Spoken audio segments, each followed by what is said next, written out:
जन्म मृत्यु के चक्र से कैसे बचे?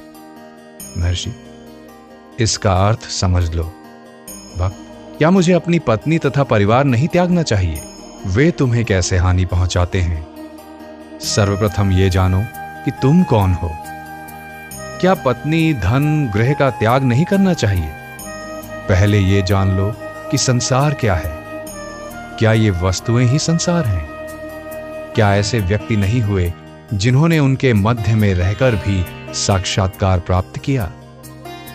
उसके लिए कौन सी व्यवहारिक साधनाएं करनी होती हैं? ये साधक की योग्यता तथा स्वभाव पर निर्भर करता है। मैं मूर्ति पूजा करता हूं, इसे करते रहो।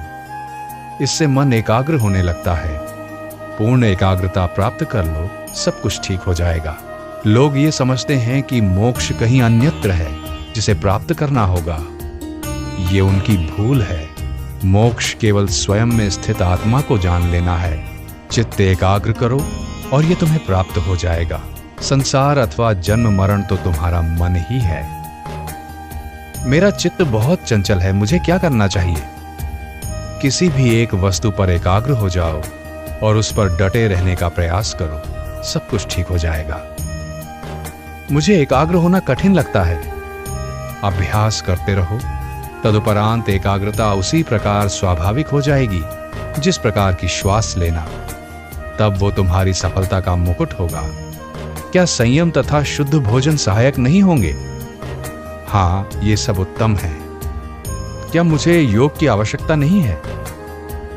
ये केवल मन को एकाग्र करने के अतिरिक्त और क्या है?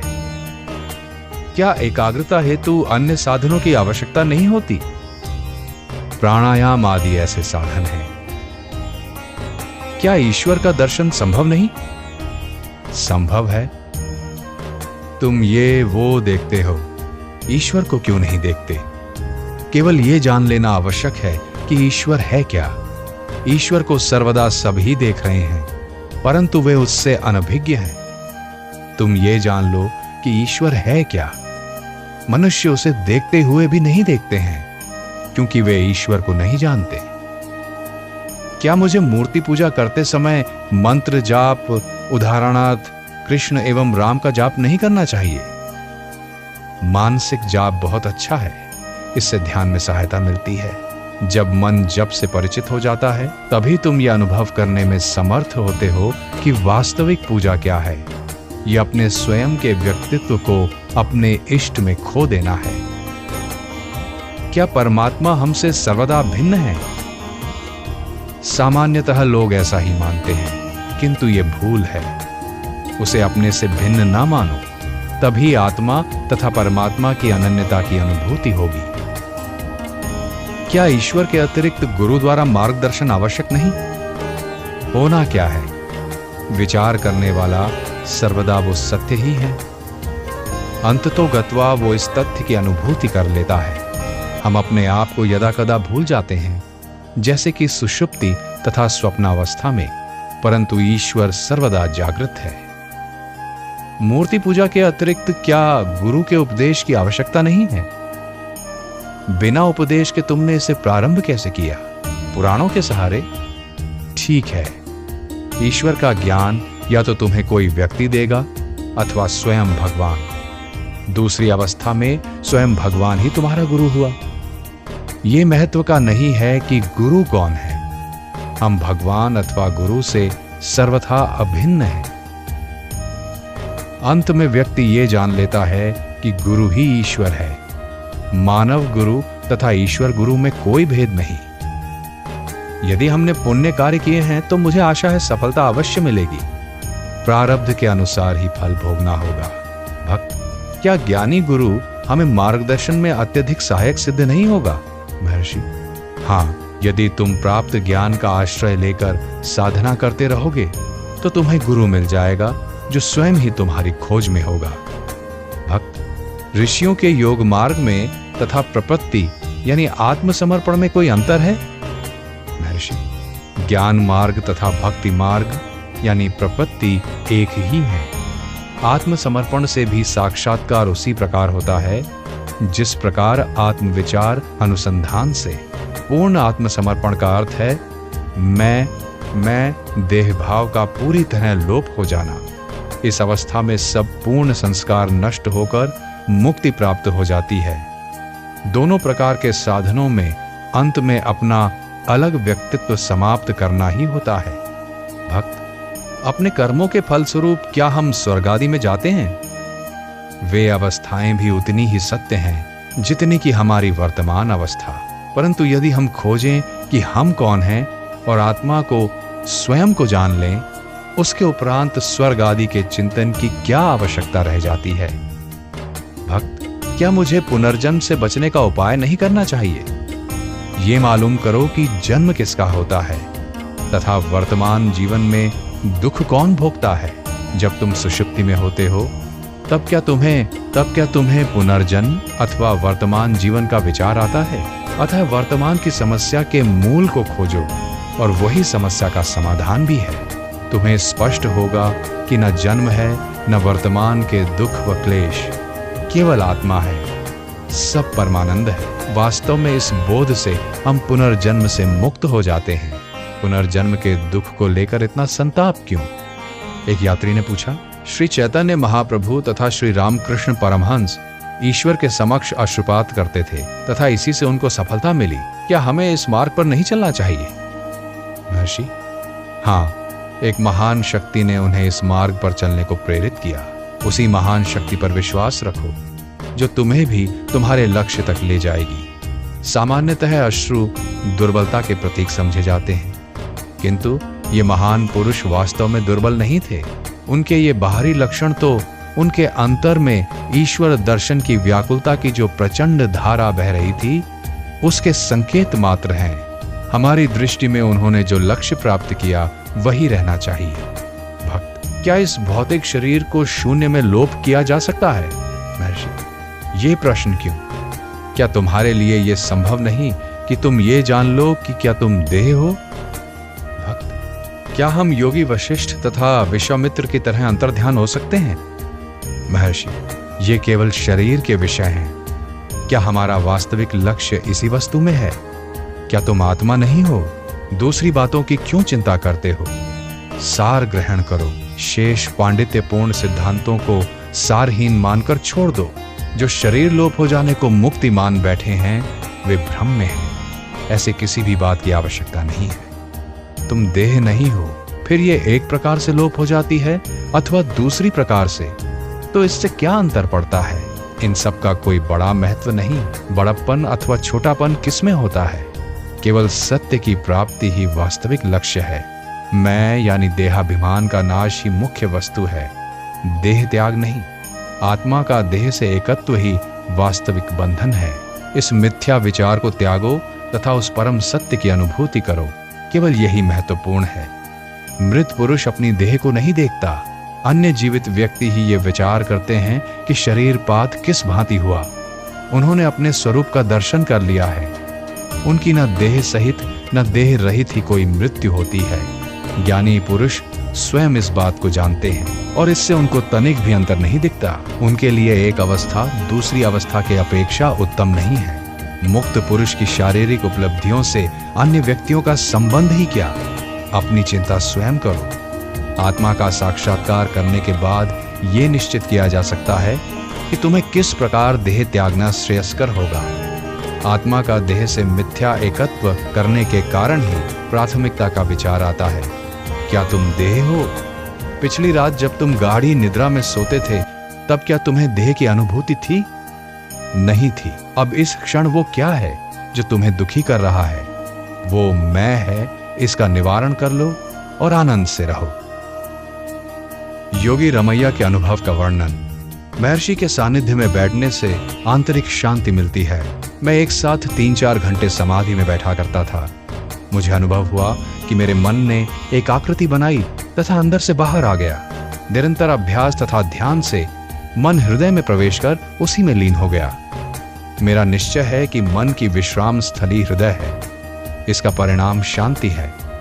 मन के हृदय में लीन हो जाने पर आत्मा का अनुभव हो जाता है। एकाग्रता यानी धारणा की अवस्था में भी यह अनुभूति हो सकती है। मैंने महर्षि से मनन के बारे में पूछा। उन्होंने मुझे निम्न प्रकार से बताया। मनुष्य की मृत्यु होने पर चिता निर्माण कर देह को उस पर लिटाते हैं। चिता को अग्नि दी जाती है, त्वचा जलती है, तदुपरांत मांस व अस्थियां तथा सारा शरीर ही जलकर राख बन जाता है। तत्पश्चात क्या रहता है?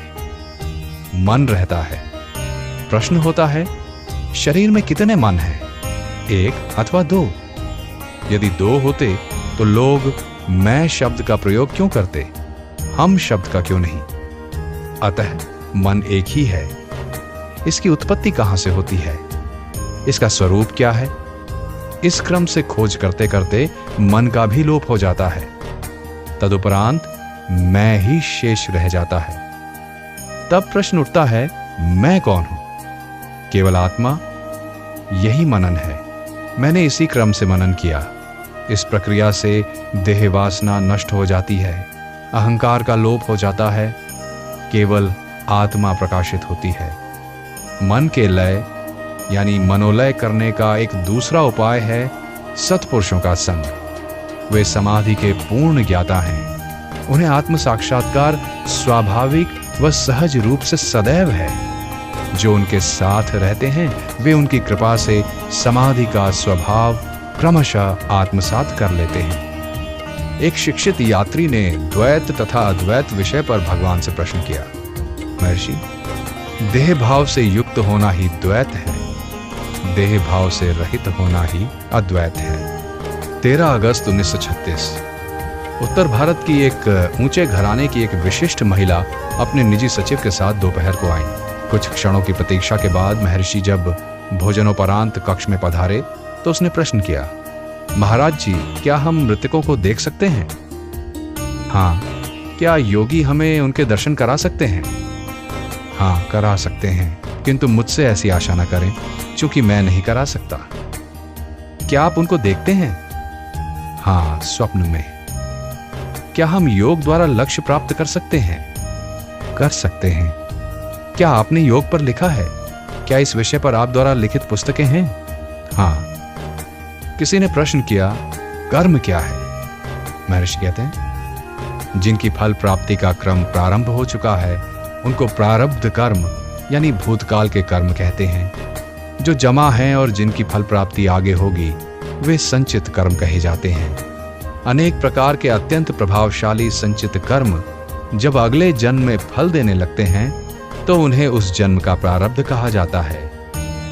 वर्तमान में कार्य कर रहे सेवकों में से एक जब सबसे पहले आया तो उसने प्रश्न किया, मोक्ष का क्या मार्ग है?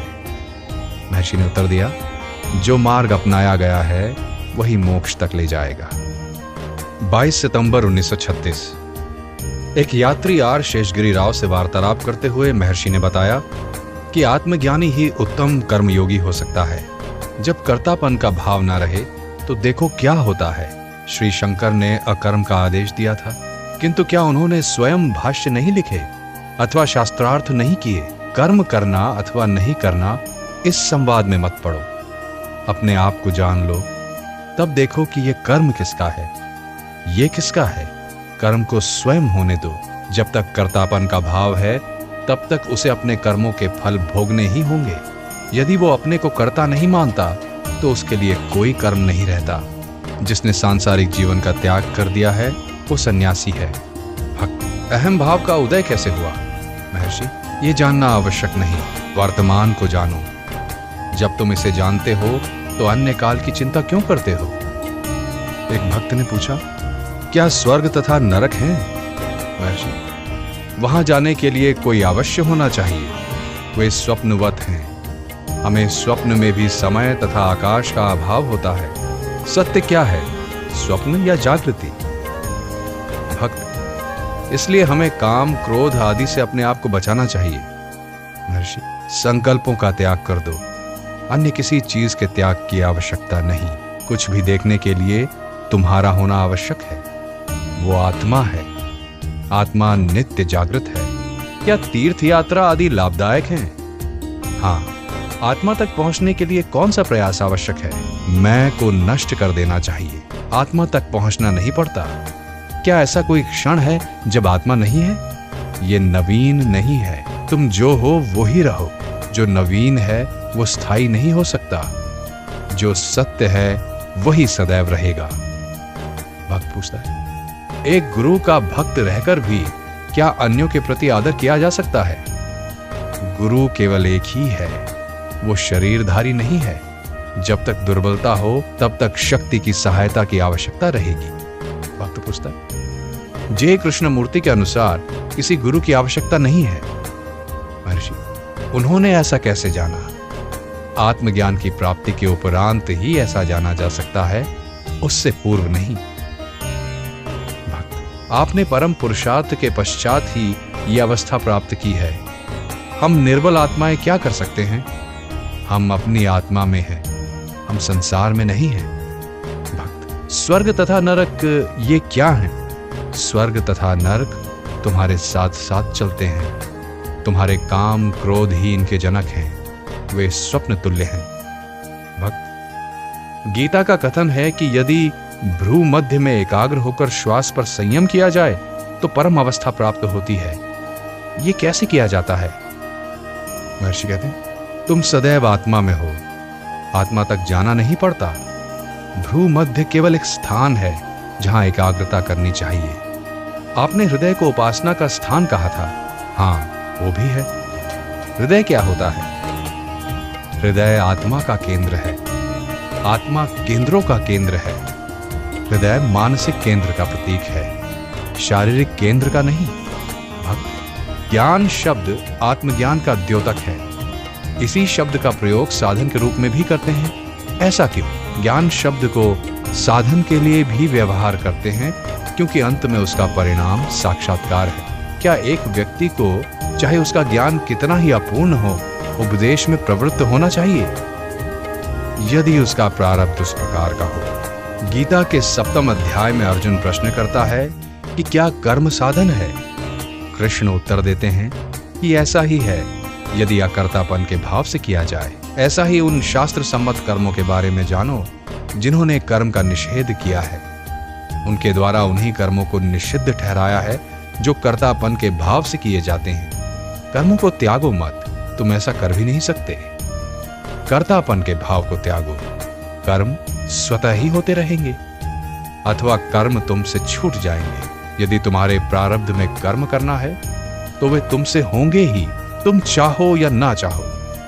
यदि तुम्हारे प्रारब्ध में कर्म नहीं है तो तुम कितने ही आग्रह से उनमें प्रवृत्त हो जाओ, वे नहीं होंगे। जनक, शुक आदि अहंकार रहित होकर कर्मरत थे। यश के लिए भी कर्म किया जा सकता है तथा निस्वार्थ भाव से समाज के लाभ के लिए भी किया जा सकता है। फिर भी उन्हें प्रशंसा की इच्छा रहती है, इसलिए वे भी वास्तव में स्वार्थपूर्ण होते हैं।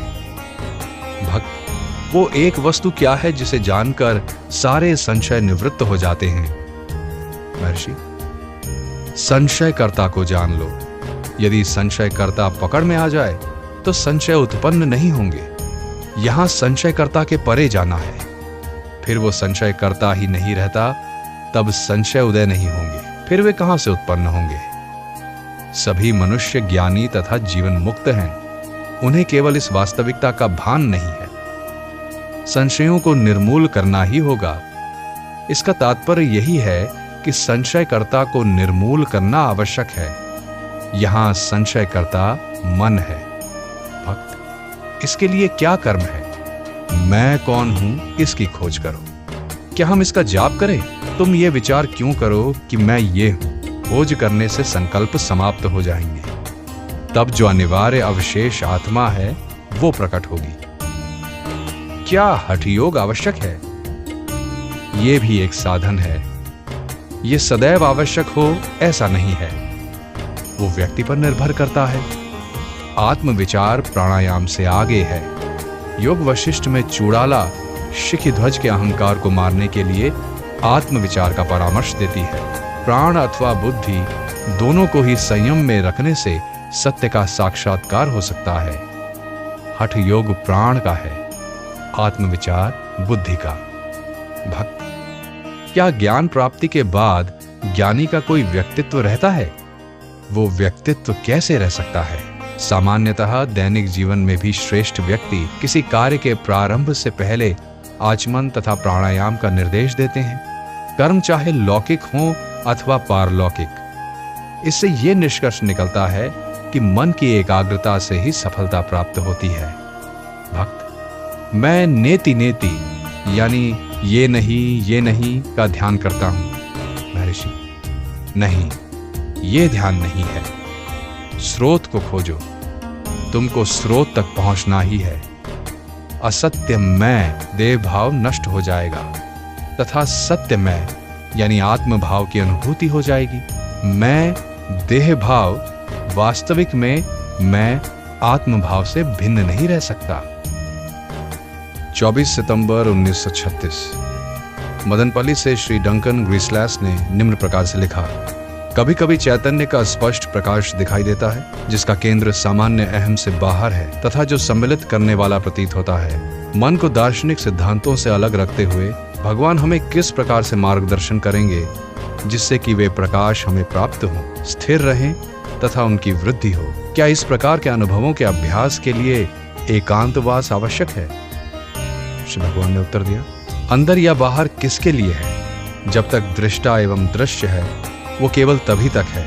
फिर ये दोनों किसके लिए हैं? ये दोनों एक होकर केवल दृष्टा रह जाएंगे। देखो दृष्टा में कौन है?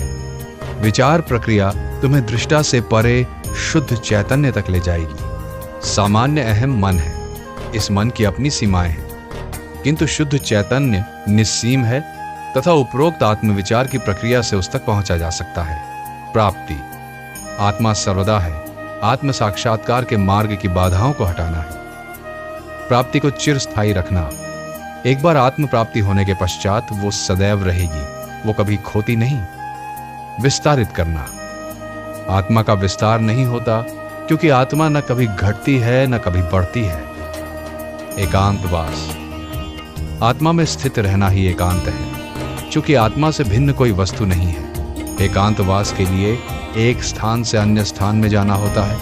आत्मा से भिन्न कहीं कोई भी स्थान नहीं है। सब कुछ आत्मा के होने से कहीं भी जाना असंभव एवं असंगत है।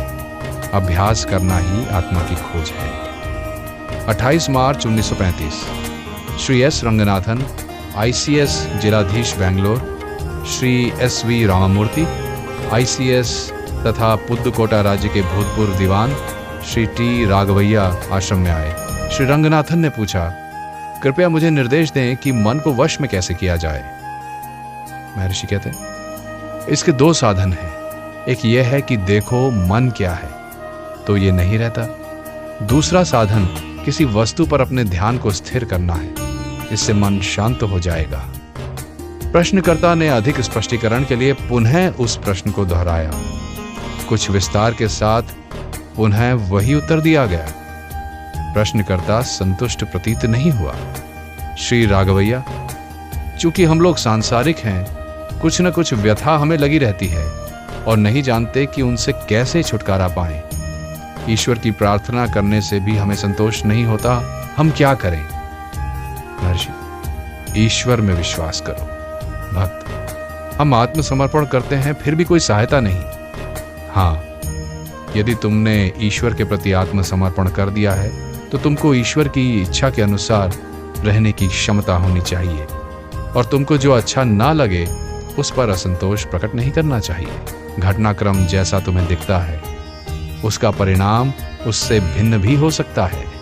अनेक बार दुख मनुष्य को ईश्वर में विश्वास पैदा करा देता है। भक्त कहता है, पर हम सांसारिक ठहरे, पत्नी हैं, बच्चे हैं, मित्र हैं, संबंधी हैं, उन सबकी स्थिति की उपेक्षा कर तथा अपने व्यक्तित्व को बिना कुछ रखे हम कैसे ईश्वर इच्छा अंगीकार करें? महर्षि, इसका अर्थ यह है कि तुमने अपने कहे अनुसार समर्पण नहीं किया है। तुम्हें केवल ईश्वर में ही विश्वास करना चाहिए। श्री राममूर्ति जी पूछते, स्वामी जी, मैंने ब्रंटन की पुस्तक गुप्त भारत की खोज पढ़ी है। मैं अंतिम परिच्छेद से बहुत प्रभावित हुआ हूं, जिसमें वे कहते हैं कि बिना विचार के भी जागृति रखी जा सकती है। मैं जानता हूं कि भौतिक शरीर का भान त्याग कर भी विचार करना संभव है। क्या मन के बिना भी विचार किया जाना संभव है? संकल्पों से परे जो चैतन्य है, क्या उसकी अनुभूति संभव है? महर्षि जवाब देते, हाँ, चैतन्य केवल एक ही है जो जागृति स्वप्न तथा सुषुप्ति अवस्थाओं में यथावत रहता है। सुषुप्ति में मैं का लोप हो जाता है, जागृति में मैं का भाव उदय होता है और तब संसार भासित होता है। सुषुप्ति में ये मैं कहाँ था? ये वहां था अथवा नहीं था? ये वहां भी रहा होगा, किंतु उस रूप में नहीं जिसमें तुम्हें अब प्रतीत होता है। जागृति का वर्तमान मैं केवल मैं का संकल्प मात्र है, जबकि सुषुप्ति का मैं ही वास्तविक मैं है। इसी की निरंतर सत्ता है, यही चैतन्य है। यदि इसका अनुभव हो जाए तो तुम देखोगे कि यह संकल्पों से परे है। भक्त, क्या हम बिना मन के विचार कर सकते हैं? महर्षि, अन्य क्रियाओं के समान परम चैतन्य को अशांत किए बिना विचार प्रक्रिया भी चल सकती है। भक्त, क्या दूसरों के मन के विचार जाने जा सकते हैं? सदैव की भांति महर्षि ने दूसरों की चिंता करने से पहले उनको अपनी आत्मा के अनुसंधान का आदेश दिया। महर्षि ने पूछा, अपनी स्वयं की आत्मा से भिन्न और कोई दूसरा है कहां? श्री राघवैया ने कहा, हम आध्यात्मिक तथा सांसारिक अनुभवों में परस्पर संबंध कैसे करें? महर्षि कहते, अनुभव केवल एक ही है। सांसारिक अनुभव जिनका मिथ्या मैं पर निर्माण होता है, उसके अलावा और है क्या? संसार के सर्वाधिक सफल मनुष्य से प्रश्न पूछिए, क्या वो स्वयं की आत्मा को जानता है? वो कहेगा नहीं। आत्मा को जाने बिना कोई क्या जान सकता है? सारा सांसारिक ज्ञान ऐसी क्षुद्र नींव पर आधारित है। श्री राममूर्ति, वास्तविक मैं को मिथ्या मैं से भिन्न कैसे जाने? महर्षि कहते, क्या कोई ऐसा है जो स्वयं से अनभिज्ञ हो? हर व्यक्ति स्वयं को जानता है, पर फिर भी आत्मा से अनभिज्ञ है। क्या विचित्र विरोधाभास है। महर्षि ने पुनः कहा, यदि यह अनुसंधान किया जाए कि मन है अथवा नहीं, तो ज्ञात होगा कि मन है ही नहीं, यही मन का नियंत्रण है। इसके विपरीत यदि मन की सत्ता मान ली जाए और इसको नियंत्रित किया जाए, तो मन ही मन पर नियंत्रण करता हो जाएगा। जिस प्रकार चोर ही सिपाही बनकर चोर को पकड़े, मन का अस्तित्व भी इसी प्रकार है, किंतु यह स्वयं को धोखा देता है। 3 अप्रैल 1935 श्री एकनाथ राव, एक इंजीनियर, ने श्री भगवान से प्रश्न किया, क्या आत्मविचार के लिए एकांत आवश्यक है? महर्षि ने जवाब दिया, एकांत सर्वत्र है। व्यक्ति सदैव अकेला है, उसको अपने अंदर खोज करना है, उसकी खोज बाहर नहीं करनी है। व्यावहारिक जगत क्लेशमय है। महर्षि, अपने आप को दुखी मत होने दो, विचार करो क्लेश किसे है। थोड़े से अभ्यास के बाद वो तुम्हें व्यथित नहीं करेगा। भक्त कहता है, अभ्यास भी असंभव है। महर्षि, अभ्यास करोगे तो इतना कठिन नहीं लगेगा। भक्त फिर कहता है, आंतरिक अनुसंधान से भी उत्तर नहीं मिलता। महर्षि कहते, अनुसंधान करता ही उत्तर है, अन्य कोई उत्तर नहीं आ सकता। जो नवीन है वो सत्य नहीं हो सकता, जो सनातन है वही सत्य है। 6 अप्रैल 1935 एक व्यक्ति ने प्रश्न किया, साक्षात्कार का मार्ग कठिन है, सांसारिक विषय सरलता से समझ आ जाते हैं, जबकि ये समझ में नहीं आते। महर्षि, हाँ, मन सदा बाहरी ज्ञान की खोज में रहता है, वो अपने स्वयं के आंतरिक ज्ञान की उपेक्षा करता है। भक्त, श्री भगवान के सानिध्य में 1 दिन रहना अच्छा है, 2 दिन रहना उत्तम है, 3 दिन रहना और भी अधिक उत्तम है, और इसी प्रकार है। यदि हम यही निवास करने लगे तो हम सांसारिक कार्य कैसे कर सकेंगे? महर्षि कहते हैं, यहां निवास करना या अन्यत्र निवास करना समान ही मानना चाहिए, उसका फल भी समान ही है। 20 अप्रैल 1935 एक व्यक्ति ने श्री भगवान से प्रश्न किया, आप भगवान हैं, इसलिए आपको ज्ञात होगा कि मुझे ज्ञान की प्राप्ति कब होगी। कृपया बताएं कि मैं ज्ञानी कब होऊंगा। श्री भगवान ने उत्तर दिया, यदि मैं भगवान हूं तो आत्मा के अतिरिक्त कोई भी नहीं है, इसलिए ना ज्ञानी ना अज्ञानी। यदि इसके विपरीत मैं तुम्हारे ही समान हूं, तो मैं तुम जितना ही जानता हूं। इन दोनों स्थितियों में मैं तुम्हारा उत्तर नहीं दे सकता। 5 जून 1935 एक 25 वर्षीय ब्राह्मण युवक महर्षि के पास दर्शनार्थ आया। महर्षि को देखते ही युवक उन्मादी होकर चिल्लाने लगा, शिवोहम अहम ब्रह्मास्मि, आप ईश्वर हैं, आप परम ब्रह्म हैं, आप मेरे पिता हैं, पिता मेरी रक्षा करो। और इसी प्रकार कहने लगा। उसका उन्माद बढ़ने पर वो दोनों हाथों से एक के बाद एक अपने वक्ष स्थल पर तेजी से प्रहार करने लगा तथा शिवोहम शिवोहम जोर जोर से बोलने लगा। पुनः वो दांत पीसकर उन्माद से पुकारने लगा, मैं भौतिकवाद को नष्ट कर दूंगा, जैसे कि वो भौतिकवाद को अपने दांतों से पीस रहा हो। फिर वो बोला, या तो मुझे शक्ति दो, अन्यथा मैं। और इस प्रकार करने लगा जैसे अपना गला घोंट रहा हो। जब उसे अन्य व्यक्तियों द्वारा सावधानी से हटाया गया तो वो महर्षि के समक्ष साष्टांग दंडवत प्रणाम कर बोला, मैं अपने पिता के चरणों में शरण लूंगा।